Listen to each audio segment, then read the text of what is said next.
Halal. It is a way of life. For 1/4 of the world's population, a huge diversity of people from different countries with varied tastes and demands, with one common bond.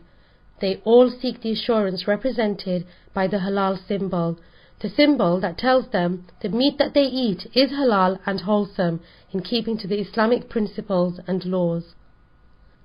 The word halal has become the most abused word, equally misused by Muslims and non-Muslims.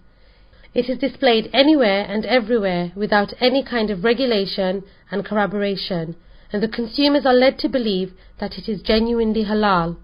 According to a research, statistics show that over 90% of halal-labelled meat and poultry in the UK is in actual fact doubtful. Indeed, the word halal, displayed at the outlets or on consumables, is not sufficient anymore. Recent reports by the leading UK daily newspapers, such as the Mirror and the Daily Mail, also highlighted that up to 3/4 of poultry sold as halal in the UK is falsely labelled. An industry group has warned that the majority of halal-labelled poultry and a small amount of beef and lamb were slaughtered by machine rather than an individual. In response, the various Islamic authorities across the UK, such as the Lancashire Council of Mosques, UK Turkish Islamic Cultural Centre and the Birmingham Council of Mosques, issued fatwas stating that any form of mechanical slaughter is not halal. KFC have stated that their methods meet the approval of the Halal Food Authority. Dr. Mohammed Naseem, chairman of Birmingham Shariah Council, talks about the blessed blade and why mechanical slaughter contravenes Quranic values and guidelines, therefore not considered halal. My name is Mohammed Naseem. I'm a medical doctor. I'm also chairperson of the Birmingham Central Mosque, and I also have a position as chairman of the Birmingham Sharia Council at Birmingham Central Mosque.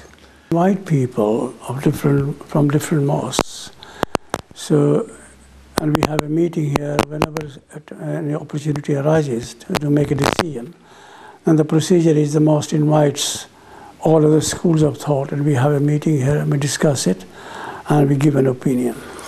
When it comes to halal issues, how many schools of thought are involved or have a common belief?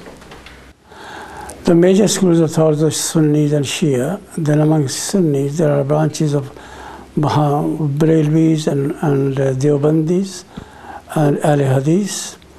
And when we have a meeting here, all the groups are represented, and they represent nationally, not just locally. What do you consider to be halal? Well, what is called halal, which I will call zabiha, and there is no difference of opinion. The Muslim can only eat halal or zabiha food.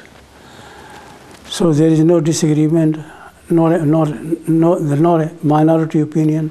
On this, all schools of thought agree, because there's a very clear injunction of the Quran. Does the Sharia Council consider blessed blade method to be halal? Well, it doesn't meet the criteria of gentleness, of care, compassion, and based on that, I would say it is not acceptable, it is not halal, it is haram.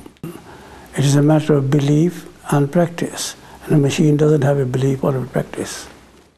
Absolutely so. There's a consensus on this, that machine killing is not acceptable, it is haram, it is not halal.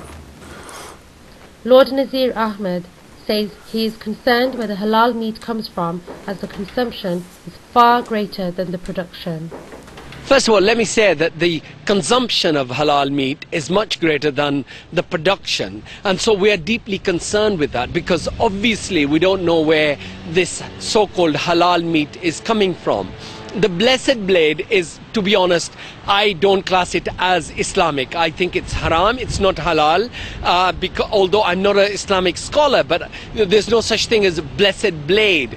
The Islamic way is very clear. There's no halfway for halal food. You either do it with your hand with Bismillah, Allahu Akbar on it, or you do it the other way. So in my view, the only halal meat is where people actually do it themselves with the hand, and also do it with the takbir as well, because that's very clear in the Quran and also in a hadith.